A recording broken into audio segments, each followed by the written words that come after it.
네, 시청자 여러분, 특히 이 중요한 시기에 유권자이기도 한 여러분 안녕하셨습니까? 한국방송기자클럽 대선후보 초청토론 사회를 맡은 SBS 나이트하이언 앵커 이형근입니다. 자, 제19대 대통령 선거 이제 딱 19일 남았습니다. 유례 없이 선거 기간은 짧은데 매일같이 쏟아지는 대선 이슈 그리고 정책 공약의 홍수 속에서 아직도 많은 유권자들께서 혼란스러워하시는 것 같습니다.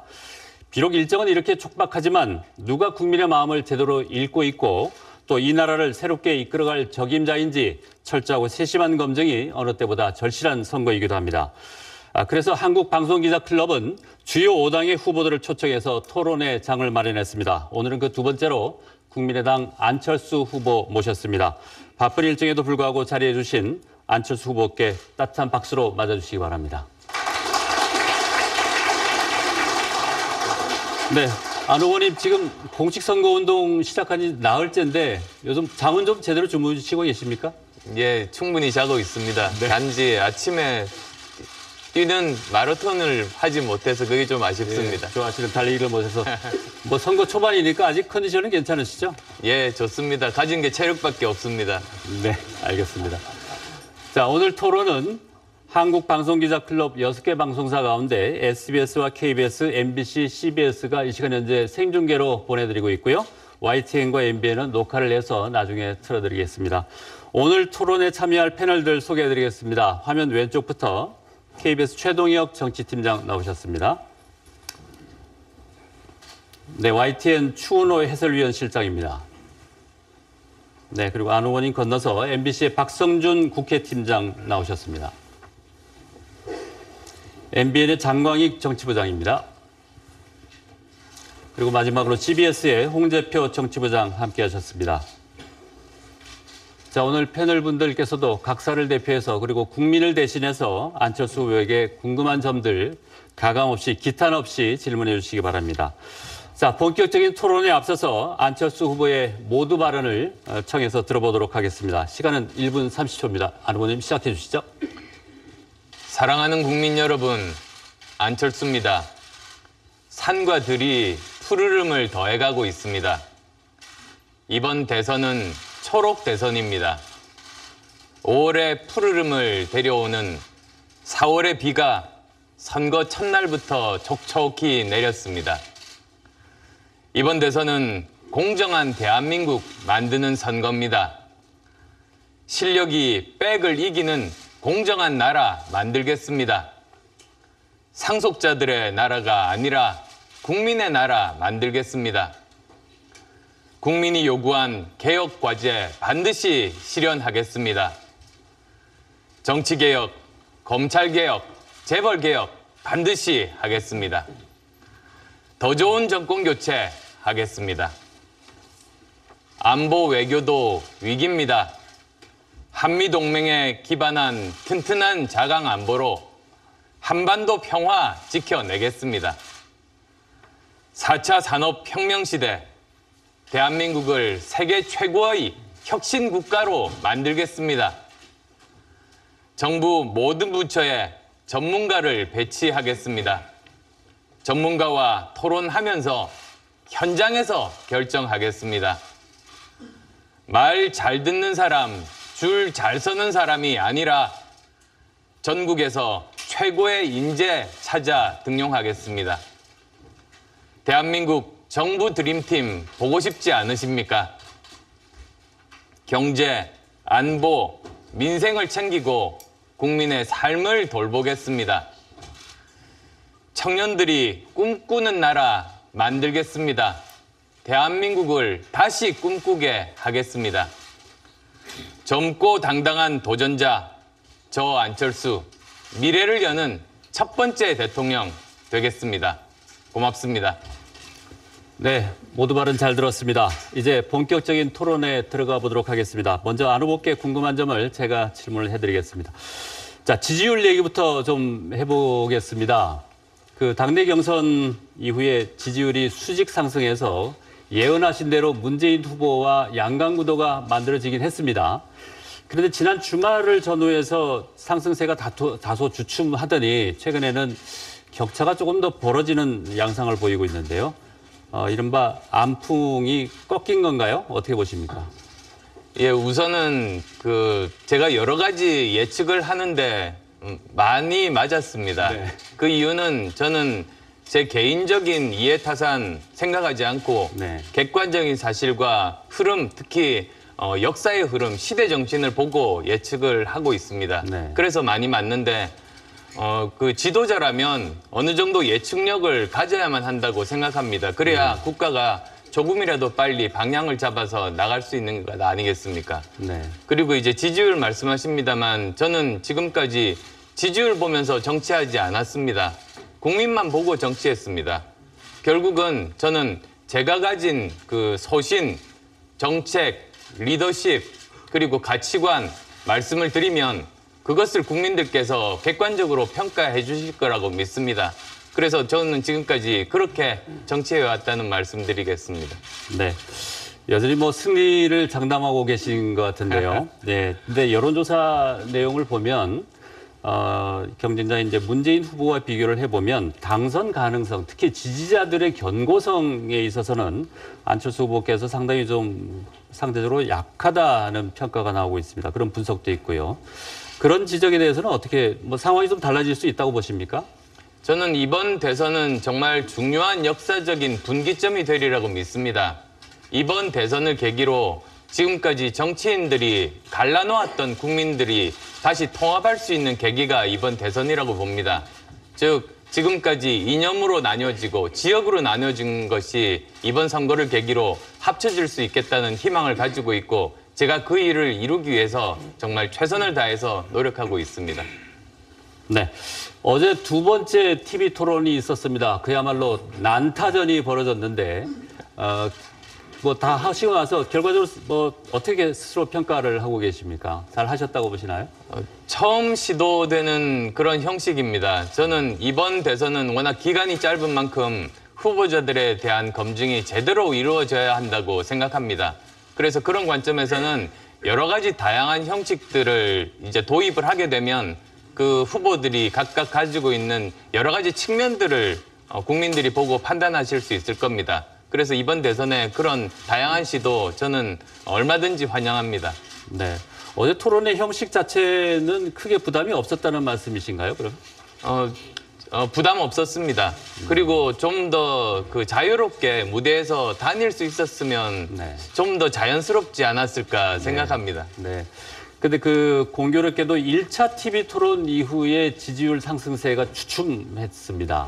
어제 2차 토론이 이 지지율을 다시 끌어올리는 계기가 될 수 있을까요? 어떻게 평가하십니까? 저는 계속 묵묵하게 제가 가진 비전과 역량과 리더십 말씀드리면서 국민들 평가를 받겠습니다. 네. 여론조사 결과를 보면 공교롭게도 자유한국당의 홍준표 후보의 지지율과 안철수 후보의 지지율이 좀 연계되어 있는 듯한 느낌이 듭니다. 선거 전략상 이 연대의 필요성이 조사를 통해서 사실 입증된 셈인데 연대는 없다 이런 생각에는 여전히 변화가 없으신가요? 예, 저는 뭐 계속 말씀드렸듯이 연대하지 않고 그대로 가겠다고 하면서 목소리를 드높이다가 네. 성대가 상했습니다. 네. 연대는 없다는 생각이 변함이 없으신 걸로 이해하겠습니다. 자, 다음은 YTN의 추원호 해설위원께서 질문 이어가 주시기 바랍니다. 예, 그 안철수 후보의 국정 운영 능력에 대해서 의구심을 품고 있는 국민들도 좀 상당수 있습니다. 물론 안 후보님께서 당 대표도 지내셨고 그리고 기업도 경영하신 그런 경험이 있는데 하지만 행정 경험이 전혀 없다라는 점 그리고 국민의당 40석에 불과한데 과연 안정적으로 국정 운영이 되겠느냐 또 인재풀이 좀 부족한 것 아니냐 이런 지금 한계들 때문에 의구심을 품고 있는 국민들이 상당히 있는데 이런 그 의구심에 대해서 어떻게 말씀하실 수 있으십니까? 예, 짧은 순간에 세 가지 질문을 동시에 주셔서요. 제가 좀 충분히 설명드리겠습니다. 우선은 이제 국정 경험 말씀하십니다만 저는 정말로 다양한 분야에서 실제로 현장 경험들을 많이 했습니다. 의사로서, 그리고 IT 과학 기술자로서, 그 다음에 경영자로서, 그 다음에 또 교수로서, 그리고 학교에서 그 대학 원장을 하면서 학교 행정을 하면서 그리고 정치에서 정당 대표를 2번 역임하면서 정말로 다양한 조직들을 다양하게 경험했습니다. 그리고 그 모두 다 성공적인 결과들을 다 만들었습니다. 그런 것에서 사실은 더 입증할 수 있으리라고 봅니다. 예를 들자면 정치에서는 저는 창당해서 40석 가까운 정당을 만들었습니다. 그 여러 가지 정치적인 어려움 가운데서 이렇게 돌파력과 성과를 보인 사람 대한민국 정치사에서 5손가락 안에 꼽히는 걸로 알고 있습니다. 저는 정치에서는 누구보다도 제대로 할 수 있다는 돌파력 그리고 그 성과 증명했다고 봅니다. 40석 말씀을 하십니다만 만약에 그렇다면 150석 이상 가지고 있었던 박근혜 전 대통령 어떻게 됐습니까? 국정을 제대로 잘 이끌었습니까? 통합의 정치를 했습니까? 결국은 그 대통령 한 사람이 얼마나 통합의 리더십을 가지고 있느냐, 유능한가? 그게 정말로 중요한 판단 기준인 겁니다. 그리고 제가 집권을 하게 되면 이제 대한민국은 정치의 대변혁이 일어날 겁니다. 지금의 구도는 아무런 소용이 없습니다. 즉, 지금의 정당별 의원 수는 아무런 의미가 없다. 그걸 말씀드리고 싶습니다. 안 후보님께서 집권하시면은 정당별 의석이 아무 의미가 없다라고 하지만은 그거는 뭐 어떻게 구현이 될지는 뭐 두고 봐야 될 일이고요. 안 후보께서는 집권하면은 연정하겠다 이런 표현은 잘 안 하시는 것 같습니다. 그 대신 협치하겠다, 또 대탕평 시대를 열겠다 이런 표현을 많이 쓰시는데 안 후보께서 생각하시는 협치의 모델이 어떤 겁니까? 더불어민주당이라든가 아니면 자유한국당까지도 이렇게 손을 잡을 수 있다는 그런 뜻인지 설명 부탁드립니다. 저는 협치라는 말을 계속 써왔습니다. 말씀하셨듯이 그게 굉장히 넓은 범위입니다. 즉 이제 집권을 하고 나면 다른 당들과 의논을 해서 상의해서 가장 최적의 협치의 틀을 만들게 됩니다. 거기는 여러 가지 상황들이 있을 수 있습니다. 이제 선거 직후에 당마다 상황들이 다 틀려질 겁니다. 그래서 미리 단정해서 어떤 방향이라고 말씀은 못 드립니다만 분명한 것은 저는 통합 내각을 하겠습니다. 지금까지는 계파 정치에 이렇게 매몰된 상태에서는 전국적으로 유능한 인재들이 많은데도 널리 등용하지 못하고 오히려 자기 편 내에서 무능한 사람을 국가적으로 중요한 일을 맡긴 겁니다. 그래서 무능하고 부패한 정권이 되고 우리나라가 이렇게까지 된 것 아니겠습니까? 저는 지금 현재 다른 캠프에 있는 사람이라고 할지라도 지금 서로 경쟁하고 있는 사람이라고 할지라도 능력이 있는 사람 같으면 그 사람 등용해서 쓰겠습니다. 다음 정권은 꼭 그래야 대한민국의 중요한 문제들 해결할 수 있습니다. 그러면은 차기 내각에 더불어민주당이나 아니면 자유한국당 소속 의원들도 등용할 수 있다. 그렇게 받아들여도 되겠습니까? 물론입니다. 다들 대한민국 인재 아닙니까? 이 문제를 해결하는데 가장 최적의 인재가 다른 당에 있다면 그 사람 쓰겠습니다. 네. 자, 추원의 위원 수고하셨고요. 이제 좀 더 어려운 문제로 들어갈 수도 있습니다. 다음은 MBN의 장광익 정치부장 받아주시죠. 네, 전 안 후보님의 검증에 관한 문제를 좀 여쭤보겠습니다. 이 검증 질문의 형평을 위해서 이 다음에 예정되어 있는 문재인 후보나 다른 후보께도 제가 똑같이 질문을 드리겠습니다. 불편하시더라도 네거티브라고 생각하지 마시고 국민들이 궁금해하니까 좀 해명을 해 주십사 하는 의미에서 질문을 드리겠습니다. 짧게 드리겠습니다. 짧게 답을 해 주십시오. 성진지오텍이라는 회사 아시죠? 예, 그렇습니다. 예, 이사회, 포스코 이사회 의장 그 이전에, 그러니까 이사회가 열리기 이전에 그 회사가 아주 부실한 회사라는 사실을 모르셨습니까? 저는 그 당시에 이사회에서 주는 자료를 가지고 최선의 판단을 했습니다. 네. 그러니까 그 이전에는 이사회 이전에는 지오텍이 어떤 회사라는 걸 모르셨다는 말씀이시고. 예, 몰랐습니다. 네. 그러면 그 이사회에서 당시에 이 성진지오텍을 감사했던 그리고 이 분석했던 회사가 이 회사의 부채 비율이 1600% 그리고 진짜 그리고 이게 인수하기에는 부적절한 회사라는 보고서를 올렸는데 그 보고서는 읽어보셨습니까? 그 당시에 이 문제 때문에 사실은 이사회가 열리기 전에 미리 또 사전에 모임을 가졌습니다. 굉장히 많은 토론들이 있었습니다.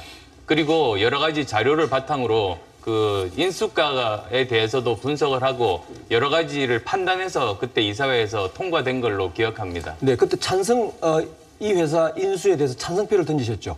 예, 그렇습니다. 네, 그 회계법인도 기업 존속 능력에 의문이 간다라고 부정적인 판단을 내린 이 회사에 대해서도 찬성을 하셨는데 이 평가 보고서는 보셨습니까? 지금은 정확하게 기억은 나지 않습니다. 굉장히 보고서들이 많았습니다. 경영진이 그때 성진지오텍이 장래가 촉망되는 회사라고 설명을 하면서 찬성을 유도했다라고 하는데 그게 사실입니까? 그 당시에 이사회 구성이 그 사내 이사들보다 사회 이사들이 많았습니다.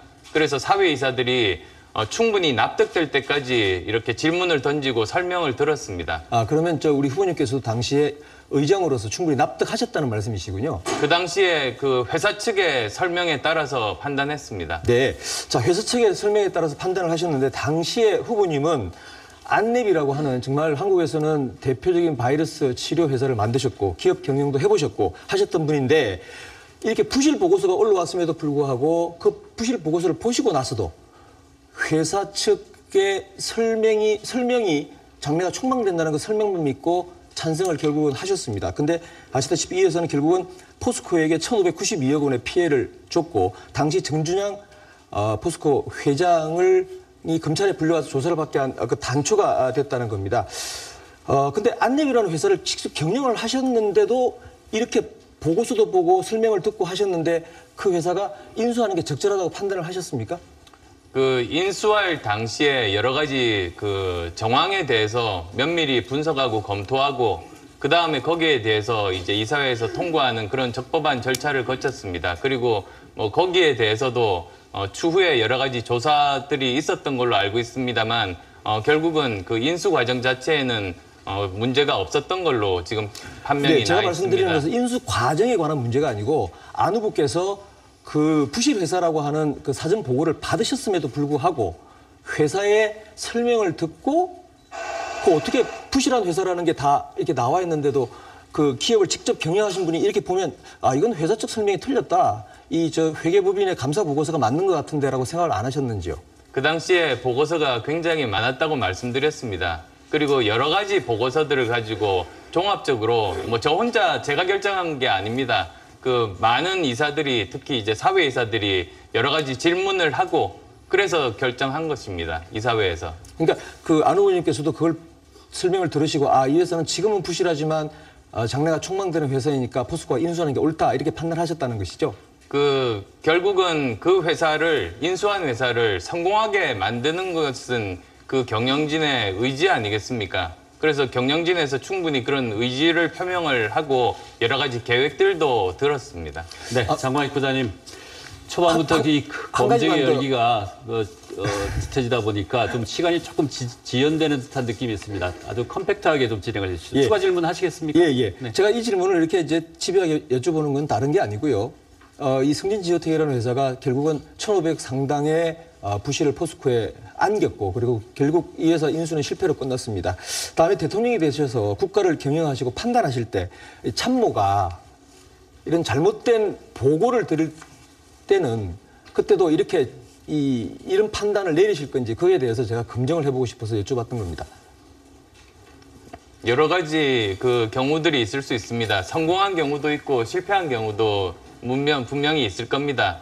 그리고 뭐 실패했다고 하면 그게 인수 과정에서 판단을 잘못할 수도 있고 인수 과정에서 잘했지만 나중에 운영 과정에서 잘못하거나 또는 세계 경기가 또 바뀌는 등 뭐 여러 가지 요인들이 있을 수 있습니다. 앞으로 그런 점들까지도 세밀하게 잘 판단할 겁니다. 네. 자, 검증의 열기가 초반부터 좀 뜨거워지는 것 같습니다. 유력한 후보이시기 때문에 검증의 창이 더욱 날카롭다는 점 이해해 주시기 바랍니다. 자, 패널들께서는 좀 컴팩트하게 진행을 하도록 하겠습니다. KBS 최동혁 정치팀장님 소통 문제 질문 이어가 주시죠. 네, 소통 관련 질문 드리겠습니다. 박 전 대통령의 불통이 문제였는데요. 안 후보의 이 불통에 대해서도 걱정하는 여론이 많습니다. 지난 2014년에 민주당과 합당을 할 때 새정치추진위원회 사람들과 별다른 논의 없이 덜컥 합당을 했을 때도 그랬고요. 또 국회의원에 있던 2년여 사이에 보좌관 23명이나 교체했다는 얘기도 들립니다. 이런 일들이 안 후보의 어떤 부족한 리더십이나 불통에 대한 증거로 이용되고 있는데 이런 지적에 대해서 어떻게 생각하십니까? 저는 지금까지 여러 가지 직업 거쳤다고 말씀드렸습니다. 그래서 그 벤처기업 할 때도 젊은 직원들과 정말 소통하면서 회사를 성장을 시켰고, 그리고 또 대학 교수하면서 20대 젊은 제자들과도 함께 소통했습니다. 그래서 청춘 콘서트 등을 통해서 소통의 아이콘이라고들 이제 인정해 주셨습니다. 그게 불과 5년 전입니다. 사람이 5년 만에 그렇게 바뀌겠습니까? 그거는 그렇지가 않은 겁니다. 그런데 또 여러 가지 정치적인 상황에서 결단을 할 때도 있습니다. 그런 결단이 또 그 불통의 증거라고 볼 수는 없는 것 아니겠습니까? 그리고 이제 보좌관 말씀도 하셨습니다만, 저희 의원실을 거친 보좌관들 중에서 많은 사람들이 지금은 당 내에서 역할을 하고 있습니다. 당이 처음에 신생정당이다 보니 여러 가지로 사람들이 많이 필요했습니다. 그래서 제 보좌진들이 또 지금 많은 당직자로 지금 가 있습니다. 그러니까 23명이었는데 전부 다 떠났다. 그거야말로 정치적인 왜곡입니다. 네. 후보께서는 정치 입문 당시에는 청춘 멘토로 불리며 젊은 층에게 상당한 지지를 받았습니다. 그런데 5년이 지나서 지금 보면 이 젊은 층의 지지율이 상대적으로 상당히 크게 떨어져 있습니다. 왜 이런 상황이 벌어졌다고 생각하십니까? 말씀드렸습니다만 소통의 아이콘이 바뀌겠습니까? 그런데 이제 제가 정치를 시작하면서는 제가 정치적인 능력을 입증하기 위해서 정말 최선을 다했습니다. 살아남기 정말 힘든 것이라고들 그러지 않습니까? 그래서 지난 총선 때 창당해서 40석 가까운 정당을 만드는 걸로 제 능력을 보여드렸습니다. 그래서 아마 중장년층 분들이 정치인의 말보다는 실제로 그 사람의 능력을 중요하게 생각하는 분들이 이제는 믿고 지지해 주시는 거라고 저는 봅니다. 그런데 문제는 이제 그러다 보니 저 나름대로 살아남고 능력을 입증하기 위해서 노력하는 과정에 집중하다 보니 청년층과의 소통은 제가 좀 부족했습니다. 그래서 그 부분에 정말 노력을 더 할 겁니다. 사실 저는 여러 가지 면에서 지금 청년층과 호흡을 같이 하는 사람입니다. 지난 30년간 맞벌이 부부 생활을 했습니다. 지금의 청년의 삶과 같은 그런 삶을 일찍부터 살고 있고, 그리고 지금 청년층들이 관심을 많이 가지는 기술이라든지 문화에 대해서 지금 후보들 중에서 저만큼 많이 제대로 잘 파악하고 있는 사람 없을 겁니다. 그리고 글로벌 감각이 있는 세대가 또 지금의 청년층들 아닙니까? 저는 미국에서 학교 다녔고 중국과 그리고 또 일본에서 사업을 했습니다. 글로벌 감각면에서도 저는 청년층들과 그런 삶과 문화를 같이 하는 후보라고 말씀드리고 싶습니다. 그런 부분들 제대로 소통되기 위해서 좀 더 노력하겠습니다.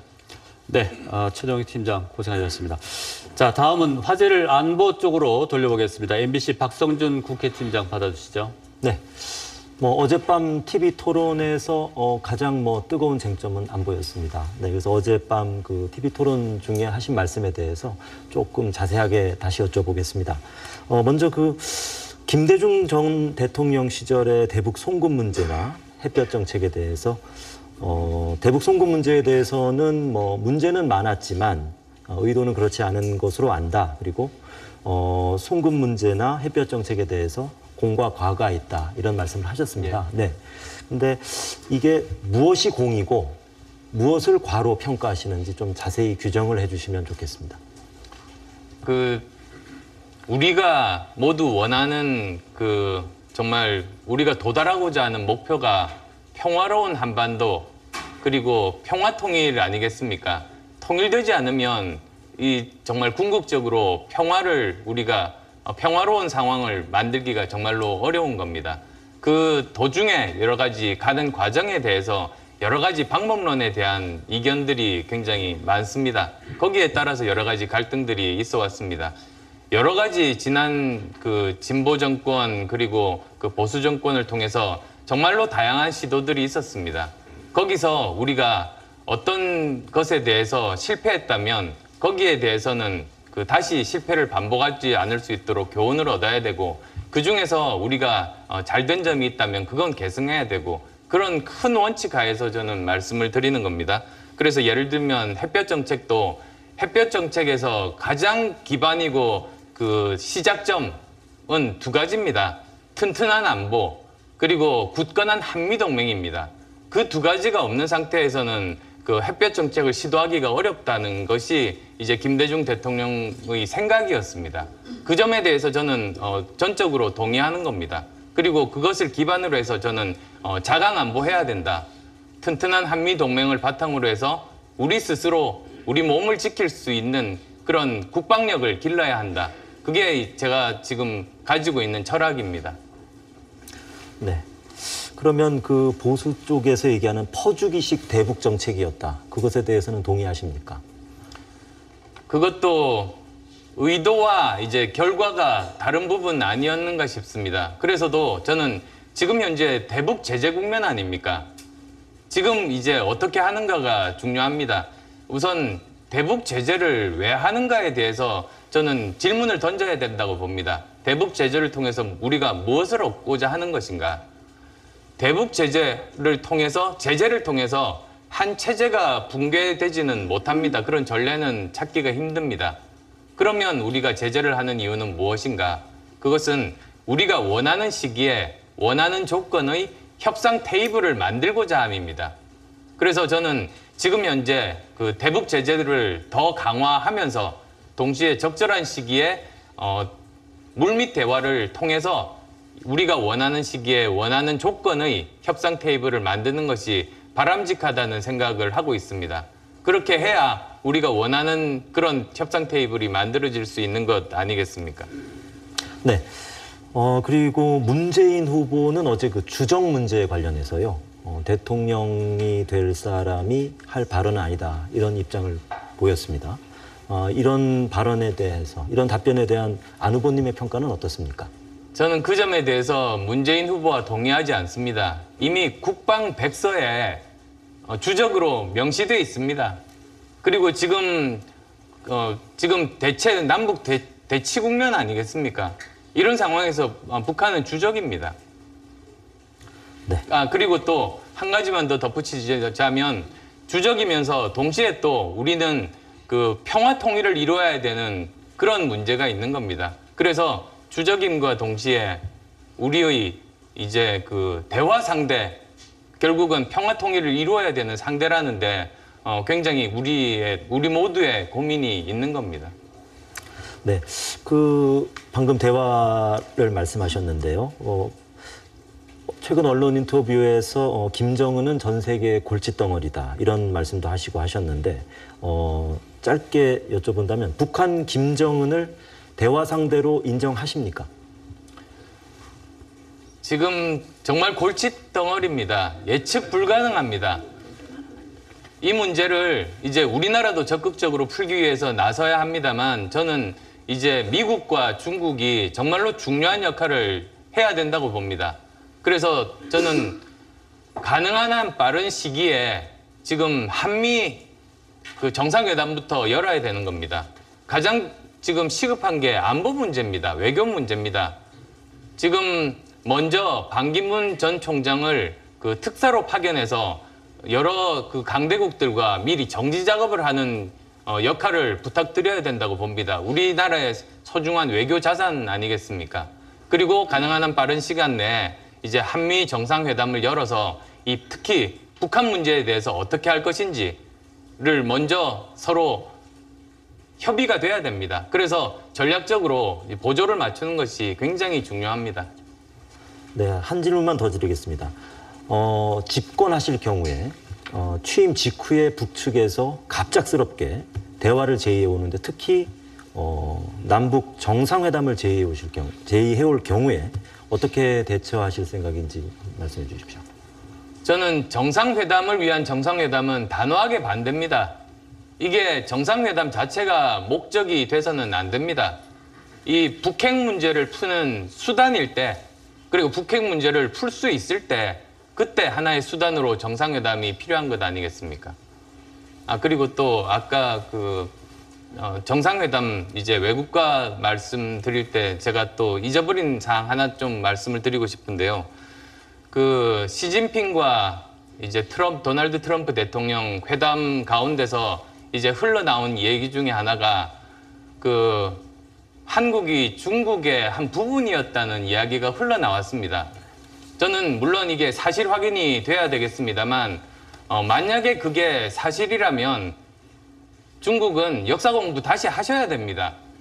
그리고 저는 한미 정상회담이 열리게 되면 반드시 그 부분 도널드 트럼프 대통령에게 설명하고 바로 잡겠습니다. 네, 그 부분 수고하셨습니다. 그 부분은 아직 사실관계 확인이 정확하게 이루어지지 않은 상황이기 때문에 좀 더 보도의 추이를 지켜봐야 될 것 같습니다. 자, 초반부터 토론의 열기가 뜨겁게 진행되다 보니 시간이 조금씩 지연되고 있습니다. 패널 여러분 그리고 후보님 좀 더 컴팩트하게 진행이 됐으면 좋겠습니다. 계속해서 CBS 홍재표 정치부장 안보 관련 질문 이어집니다. 네, 그 안보 관련 보충 질문을 드리겠습니다. 우리 군은 이제 북한 위협에 대응하기 위해서 오랫동안 육군 위주 군대를 운영해 왔는데요. 후보께서는 이제 해 공군력 증강을 주장하고 계십니다. 개인적으로 좋은 공약이라고 생각합니다. 해 공군력 증강은 이제 주변국의 위협에 미래 위협에 대응하기 위해서 주장하는 걸로 이제 짐작이 되는데, 그 일본과 중국의 미래 위협 얼마나 된다고 평가하십니까? 우리나라가 역사적으로 강대국 간의 역학관계가 바뀔 때 항상 한반도가 많은 피해를 받았습니다. 지금 강대국 간의 역학 구도가 바뀌고 있을 때입니다. 이때 정말로 조심해야 됩니다. 그런데 또 한편으로는 겁만 먹을 필요 없습니다. 우리는 이제 정말로 매력적인 중견국가로 성장했습니다. 대한민국 역사상 처음입니다. 그러면 우리는 우리의 역량을 발휘해서 오히려 우리가 우리의 운명을 개척할 수 있고 끌고 나갈 수 있는 외교적인 역량 그리고 외교적인 그 위치에 있습니다. 그래서도 저는 자강 안보를 계속 주장해 왔습니다. 튼튼한 한미동맹을 바탕으로 해서 우리 스스로 우리 몸을 지킬 수 있는 그런 국방력을 강화하자는 겁니다. 자, 그렇게 하기 위해서는 여러 가지를 바꿔야 됩니다. 말씀하셨지만은 지금의 육군 위주의 전력으로는 우리 그 전 세계 또는 우리 동북아시아에서의 그런 대응력과는 좀 방향이 맞지가 않습니다. 그래서도 저는 해군 공군력을 훨씬 더 첨단화해야만 되는 것이 우리 군이 나아갈 길이라고 보고 있습니다. 그리고 저는 그 제주 해군기지도 강화해야 된다는 말씀을 또 드렸습니다. 네, 다음 질문 좀 짧게 답변을 좀 부탁드리겠습니다. 옳은 방향일 수는 있겠습니다만 그 과정에서 나오는 육군의 어떤 이제 육군을 비롯한 군대 내에서 어떤 뭐랄까요 저항 이런 것들은 어떻게 극복하실 생각이신가요? 지금 군도 대한민국을 지키기 위해서 있는 것 아니겠습니까? 지금 현재 상태로 그냥 단순하게 그 육군 위주의 그냥 정말 그 첨단화되지 않은 그런 병력 위주의 군대 가지고는 우리 스스로 우리 몸을 지키지 못합니다. 저는 이 문제에 대해서는 단호하게 이제는 국방개혁해야 된다고 봅니다. 그래서 국방의 첨단화와 동시에 지금 여러 가지 방산비리 문제들도 이번 기회에는 정말로 바로 잡아야 하고, 그리고 또 저는 또 추가해서 말씀드리면 국방 연구개발에 관심이 많습니다. 미국이나 이스라엘 같은 경우는 국방 연구개발에 많은 투자를 해서 그것이 세계적인 신기술 개발의 원천이 되고 그리고 산업화의 성공까지도 나왔습니다. 저는 우리도 이제는 그렇게 해야 될 때가 왔다라고 봅니다. 예. 다음 그 전시작전권 질문을 좀 드리겠습니다. 2012년도에는 2015년까지 환수하겠다라고 말씀하셨는데 지금은 입장이 좀 바뀐 것 같습니다. 환수 얘기를 안 하고 있는데요. 언제쯤 이제 목표로 하고 계신지, 입장을 바꾼 이유는 왜 그런지, 그리고 이제 자강안보와 전시작전권 환수를 미루는 것, 뭔가 어울리지 않는 것 같은데 이 점에 대해서 설명을 좀 부탁드리겠습니다. 지금 한국과 미국 간에 이제 그 합의가 된 것이 우리가 어느 정도 이제 조건을 충족할 때까지 전시작전권을 연기한다라는 겁니다. 그래서 우리가 정말 우리 스스로 지킬 수 있는 안보 역량이 튼튼할 때 그때 다시 그 검토, 협의하기로 되어 있습니다. 그래서 그러자면 우리가 스스로 노력을 해야 되는 것 아니겠습니까? 사실은 그게 자강 안보인 겁니다. 우리가 스스로 국방력을 강화하자. 그리고 그러기 위해서는 저는 국방비 증액을 포함해서 여러 가지를 많이 바꿔야 된다. 이제 그 말씀들을 드렸습니다. 그래서 저는 이것이 자강 안보와 그렇게 서로 다른 방향이 아니라고 설명드리겠습니다. 예, 그래서 국방비 증액을 지금 한 2.4%, 5%쯤 내는 것을 이제 3.3%까지 예, 이제 3%. 높이겠다고 이제 말씀을 하셨는데 그게 대략 한 10조 정도 되더라고요. 4대강 총사업비가 22조니까 그 한 절반 되는 그 액수를 금액을 1년에 이제 1년 아닙니다. 그 임기 말입니다. 예, 아무튼 큰 돈인데 좋습니다. 근데 지금 이 어려운 경제 여건들을 감안하면은 상당한 부담이 아니겠는가라는 생각이 듭니다. 그 어떤 방산 비리를 줄이거나 다른 어떤 세출 구조 조정 이런 거 외에 다른 보완이 있습니까? 그래서도 저는 거듭 그 국방연구개발 말씀을 드리는 겁니다. 국방연구개발이 단순하게 내부의 무기 체계만 만들자는 것이 아니고 이것이 새로운 기술들을 이제 개발하고 그리고 산업화와도 연결되고 그리고 수출과도 연결될 수 있는 경쟁력을 확보하자는 겁니다. 그렇게 되면 이것이 단순히 그냥 국방비 내에서만 머무르는 것이 아니라 다른 산업에도 굉장히 좋은 영향들을 미칠 겁니다. 네, 자, 안보 문제가 최대 이슈가 되다 보니 이야기가 상당히 길어졌습니다. 벌써 시간이 절반을 훌쩍 넘었습니다. 다시 한번 부탁드립니다. 컴팩트하게 질문과 답변을 주고받을 수 있었으면 좋겠습니다. 준비된 질문이 아직 많습니다. 자, KBS 최동혁 정치팀장, 교육 문제죠? 네. 어제 토론회에서도 뜨거웠지만은 이 학제 개편 문제 다시 질문을 안 드릴 수 없습니다. 안 후보께서는 그 초등학교 취학 연령을 45살까지 앞당기겠다 하셨는데 그렇게 되면 한꺼번에 이 제도 시행 첫 해에는 많은 어린이들이 한꺼번에 입학을 하게 됩니다. 그리고 자라나서 똑같이 한꺼번에 입시 지옥을 겪게 됩니다. 이런 문제 어떻게 생각하십니까? 예, 만약에 그 2회에 걸쳐서 그 학생들을 한꺼번에 한 학년에 받으면 그런 문제가 있을 수 있습니다. 그렇지만 이것을 한 해 한다는 건 사실은 여러 가지로 가능하지 않은 겁니다. 학교 시설도 부족하고 선생님 숫자도 부족하고 여러 가지로 문제가 있지 않습니까? 그런데 그래서도 저는 나눠서 하자는 겁니다. 4년에 나눠서 지금은 그 12개월 내에 출생한 학생들을 대상으로 이제 입학을 하고 있습니다.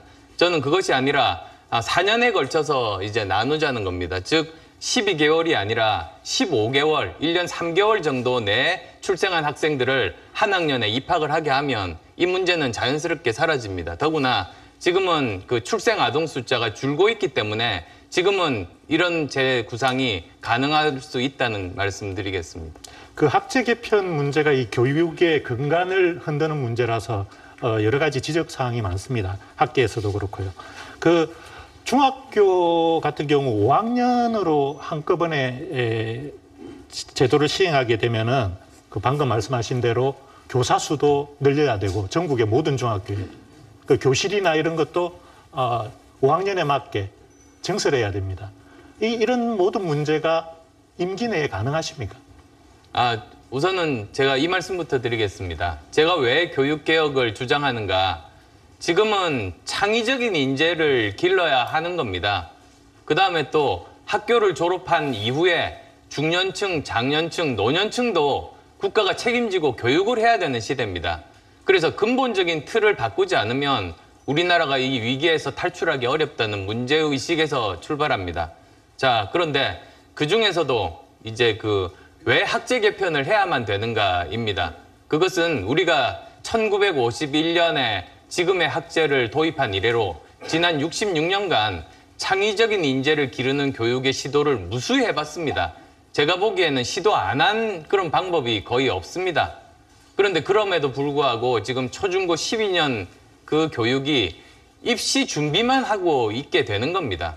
이건 학생들도 불행하지만 국가적으로도 굉장히 불행한 일입니다. 그래서 저는 이 틀을 바꿔서 지금은 초중고 교육과 입시 교육을 분리하지 않으면 이제 교육의 미래도 없고 국가의 미래도 없다. 그래서 이것을 바꾸자는 겁니다. 그리고 지금은 학제 개편이 가능할 수 있는 것이 학생 숫자가 급속하게 줄어듭니다. 지금의 고등학교 2학년과 고등학교 1학년 사이에 7만 명 정도가 줄어듭니다.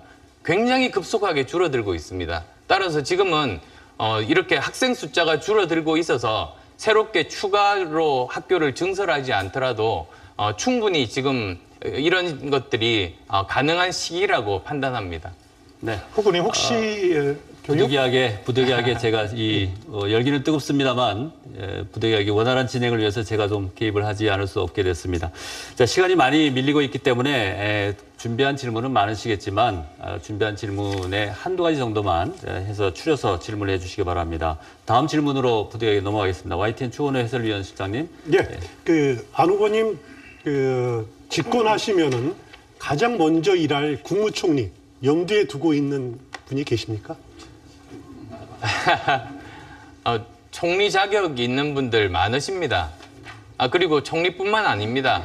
이제 각계각층에서 여러 가지 중요한 일들을 할 수 있는 인재들이 우리나라에는 정말로 많습니다. 5천만밖에 되지 않는 국가에서 모든 분야의 세계적인 인재들이 다 있습니다. 문제는 지금까지 그분들에게 적합한 역할을 맡기지 않았던 정부에 있는 겁니다. 저는 그래서도 섀도우 캐비넷이 아니라 오픈 캐비넷 하겠다고 말씀드렸습니다. 그래서 다른 캠프에 있는 분도 능력이 있는 분 등용하겠다. 저는 그렇게 말씀드립니다. 그러면 국무총리에게 강력 임명 제청권이라든가 이런 실질적인 권한을 부여할 생각이 있으십니까? 저는 지금 규정된 대로 운용돼야 된다고 봅니다. 충분히 역할을 드리고 또 대신에 그 권한을 가진 만큼 책임의 크기도 같이 가는 겁니다. 그래서 권한과 책임을 동시에 드리겠습니다. 염두에 두고 계신 국무총리가 진보 쪽입니까? 보수 쪽입니까? 아니면 국민통합형 인물을 염두에 두고 계십니까? 지금은 진보 보수 이렇게 나눌 때가 아닙니다. 사실 우리가 작년 가을부터 이 몇 개월 동안 경험하면서 깨달았습니다. 지금까지 우리가 진보 보수가 싸운 게 아니었습니다. 우리는 기본이 안 돼 있는 나라였던 겁니다. 거의 뿌리까지 썩어 있는 민낯을 봤습니다. 아니, 정의로운 국가를 다 원합니다. 그러면 진보가 보는 정의가 다르고 보수가 보는 정의가 다릅니까? 저는 그렇지 않습니다. 정의의 진보 보수가 어디 있습니까? 이런 정말로 기본에 해당되는 정의로운 나라를 만들자는 그런 점에서 저는 그렇게 그 이분법적인 구분에는 동의하지 않습니다. 예, 안 후보님은 한 인터뷰에서 집권하면은 곧바로 한민국 국방장관을 제외하고 모든 장관들의 사표를 받겠다. 그리고 당분간 차관 체제로 운영하겠다. 이런 말씀을 하신 적이 있는데 그 입장 변함이 없으십니까? 우선 저는 이렇게 생각합니다. 지금 현재 장관들은 박근혜 정부 실패에 공동 책임이 있습니다. 그러면 사실 책임을 물어야 되는 겁니다. 그래서 실제로 운용은 능력 있는 차관 위주로 하는 것이 저는 바람직하다고 봅니다만 일단은 그 국무회의에서 또 여러 가지 그 안건에 대해서 통과해야 되는 그런 부분들이 있습니다. 그래서도 일단 책임을 묻는다는 의미에서 사표를 받은 다음에 가능한 빠른 시간 내에 그 장관들을 임명하는 방식으로 가겠습니다. 네, 감사합니다. 자, 이번에는 MBN 장광익 부장이신데 조금 걱정이 됩니다. 시간이 많이 걸릴 걸로 예상이 되는데 가능한 컴팩트하게 진행해 주시기 바랍니다. 네, 그냥 저 한 가지 질문만 그냥 드리겠습니다.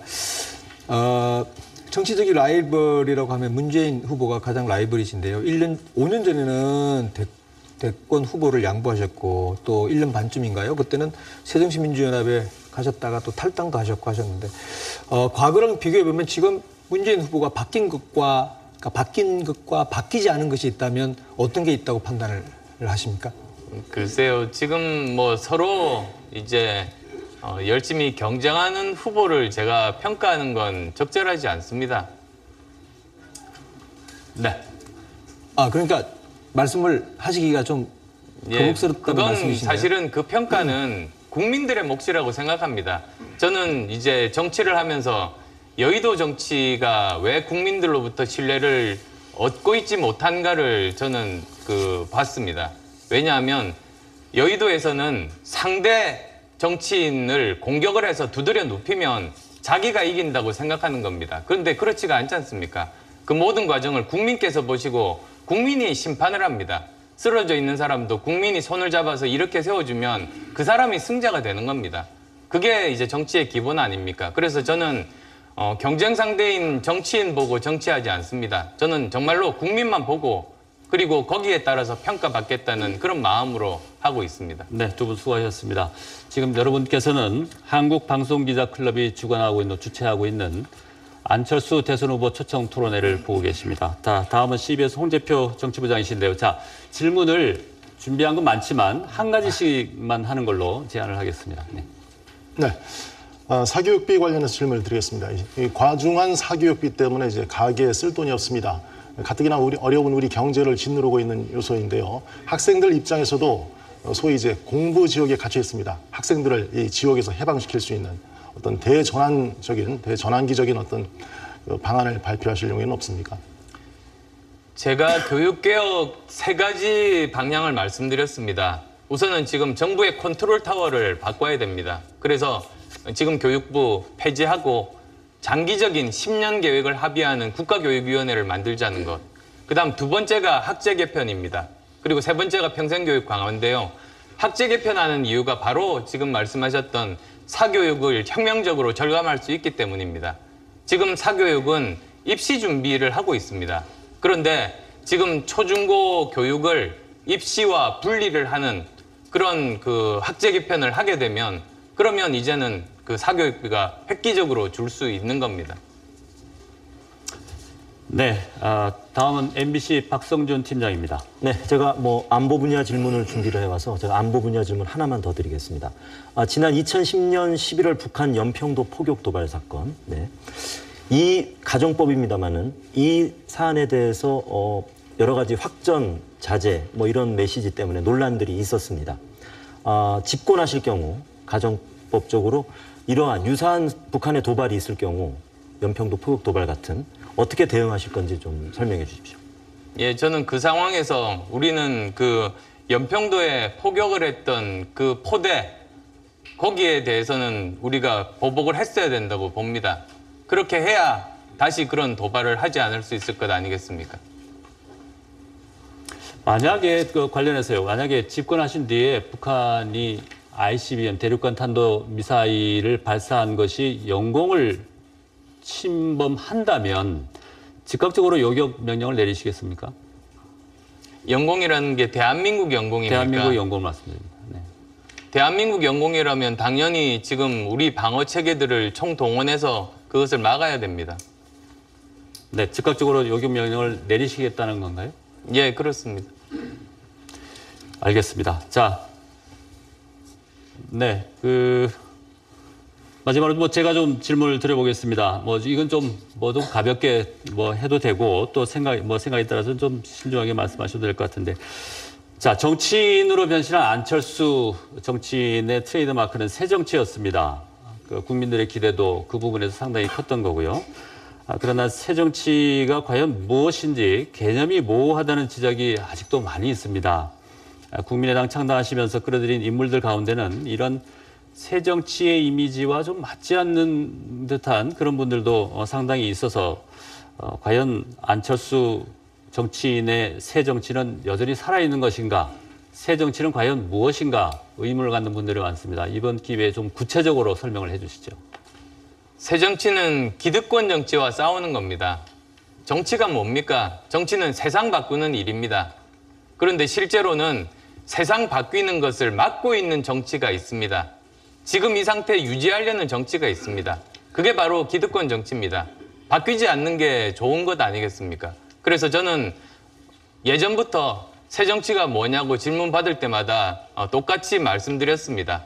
새정치는 세상 바뀌는 걸 막는 기득권 정치와 싸우는 것이다. 그리고 또 개인 이익을 취하는 기득권 정치와 싸우는 것이라고 말씀드렸습니다. 그리고 사실은 결과로 보여드렸습니다. 작년 총선입니다. 기득권 양당 구조 이제 더 이상 국민들이 신뢰하지 않는다는 것을 저는 알았습니다. 그래서 신념과 소신을 가지고 국민만 믿고 돌파해서 3당 체제가 만들어졌습니다. 국민께서 만들어주신 겁니다. 바로 그게 기득권 양당 체제가 쩍쩍 금이 가게 만든 겁니다. 그게 제가 새정치하겠다고 말씀드리고 노력했던 그 하나의 그 성과물입니다. 그리고 그 결과 여소야대 구조가 되고 그 결과 최순실의 존재가 좀 더 일찍 세상에 드러나게 되는 결정적인 계기가 되고 대통령 탄핵을 거쳐서 이렇게 왔습니다. 어떻게 보면 제 작은 노력입니다만 국민들께서 만들어 주셔서 지금 현재 그 상황에서 지금 대한민국 국민들은 살고 있다고 말씀드리겠습니다. 그 새정치, 정치를 바꿔보겠다는 의지는 그동안의 역대 대통령들이 모두 말씀을 해 오셨고요. 그러나 현실의 벽에 부딪힌 경우가 많습니다. 제대로 실천되지 않은 경우가 많은데, 자, 정치를 개혁하려면 필수적으로 정치인들이 협조를 해야 됩니다. 40석의 정당이 과연 그 많은 정치인들의 마음을 돌려놓을 수 있을까요? 어떤 식으로 정치인들을 설득하시겠습니까? 지난 저는 몇 년간의 과정이 그 압축 경험을 넘어서 농축 경험을 했던 기간이었습니다.